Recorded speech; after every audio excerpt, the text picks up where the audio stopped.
project of creating a Turkish nation by assimilating the various ethnic and linguistic groups into a nation speaking the Turkish language and adhering to the Turkish culture. So uniculturalism was established with the founding of the Republic. We are all Turks, we just speak Turkish, and we are all adhering to the Turkish culture. The people who came from the Balkans and Russia, the people who were the Muslims who were cast out of Russia and the Balkans, happily adapted to this assimilationist policy of the Kemalists because they regarded Turkey as their safe haven. They had been kicked out of the Balkans, kicked out of Russia, of course, very unhappy experiences being gone through when they were expelled, so they happily adopted Turkishness and voluntarily assimilated. This wasn't true for the Kurds, of course, because Kurds had been living in what is Turkey today and in the adjacent countries, as you very well know, for ages. And of course, the Kurds were very much unhappy with this policy of assimilation. I hope we will go into these issues with your questions after I finish. I don't want to make this introduction too long, but the third principle of the Kemalists was an authoritarian understanding of secularism. Maybe this is quite interesting for you. Atatürk and his friends were very much influenced by Comtean positivism in France and materialism emanating from German philosophy. So they had a very negative view of religion, and particularly the Islamic religion. They regarded all religion as being a hinder to modernization, and particularly the Islamic religion was a major hindrance for their project of westernization and modernization of Turkey. So what they did was they constructed a very authoritarian form of secularism, which I shall in detail talk about in the PhD seminar tomorrow morning. It boils down to this: Turkey is a secular country, yes, but in what sense? Only in the sense that laws in Turkey are secular. Most of them borrowed, copied from the West. But how about the relationship between religion and the state? We don't have any separation of state and religion. The state in Turkey recognizes only a certain interpretation of Sunni Islam as legitimate and official religion.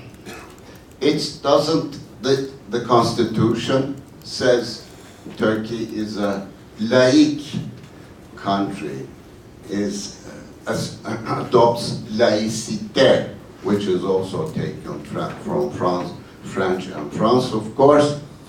And what it boils down to is that the state controls religion and sets serious restrictions on religious rights, to the extent that Alevis, who may comprise the largest minority, religious minority, up to 15–20% of the population, are not recognized. Only 3 non-Muslim groups are recognized, their religious minorities: Armenians, Greek Orthodox, and the Jewry, because of the one treaty signed at the end of the First World War. But even these non-Muslim groups, which are recognized as national minorities, are not allowed to have legal personality. Not even the Greek Orthodox Church in Turkey has legal personality, which is a major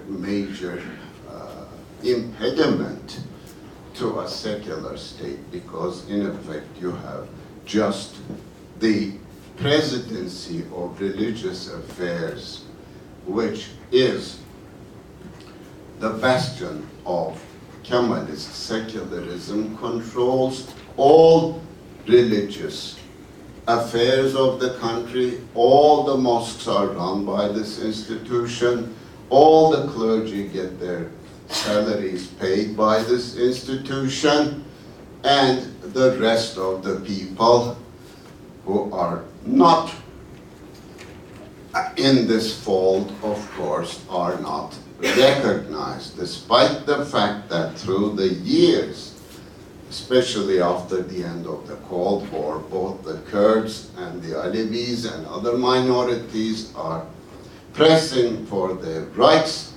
Still, they do not have a legal position in the kind of authoritarian secularist system we have.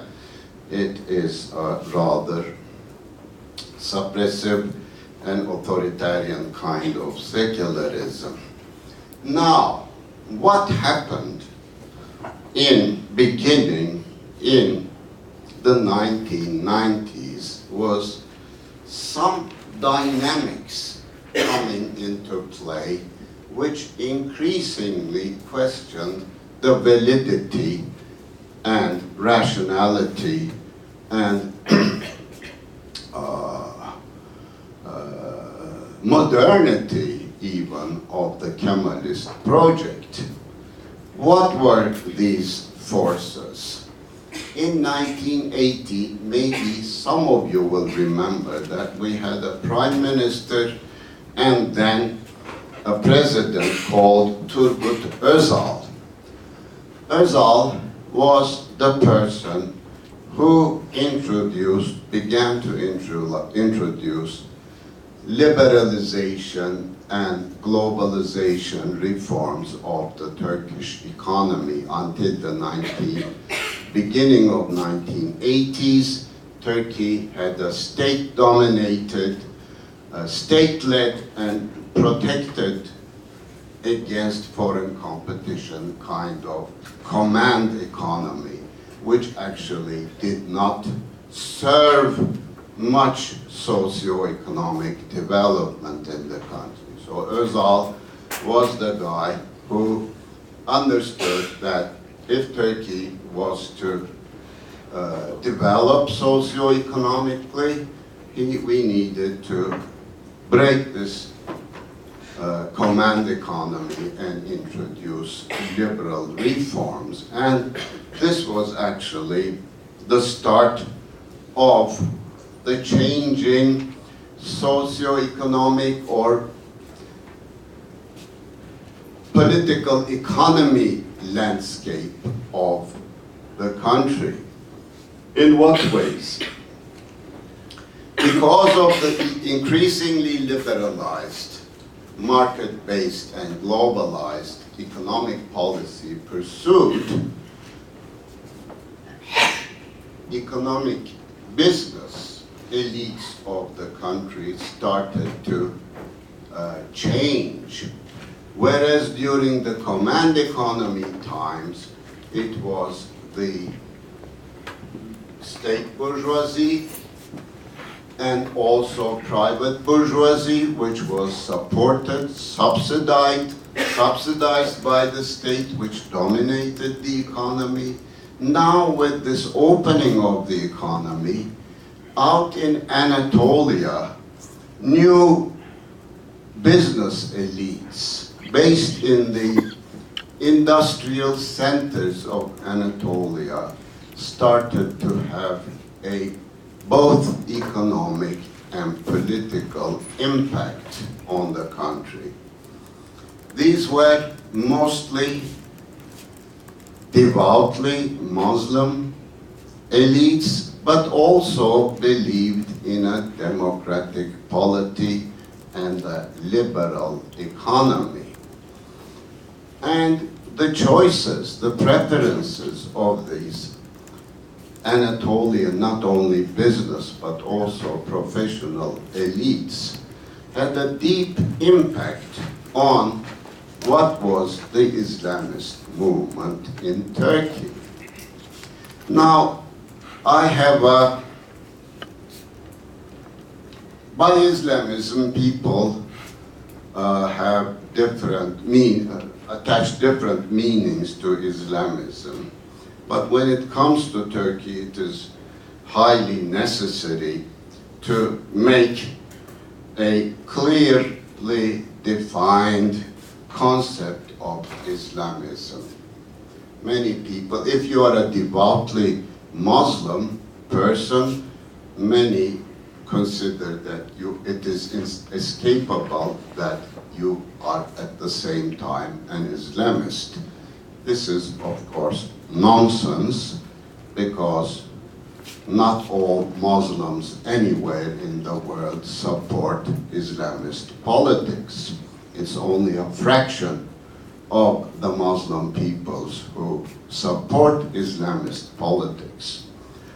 I use these criteria for an Islamist movement. First of all, the properly Islamist movement or party must aim at either partial or entire implementation of Sharia law.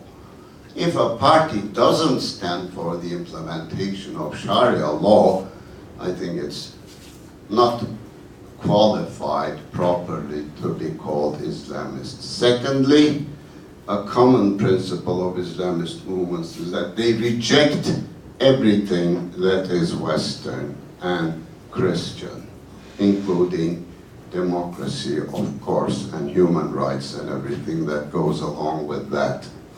And thirdly, all Islamist movements advocate unity of Islamic nations, unity of the Muslim world.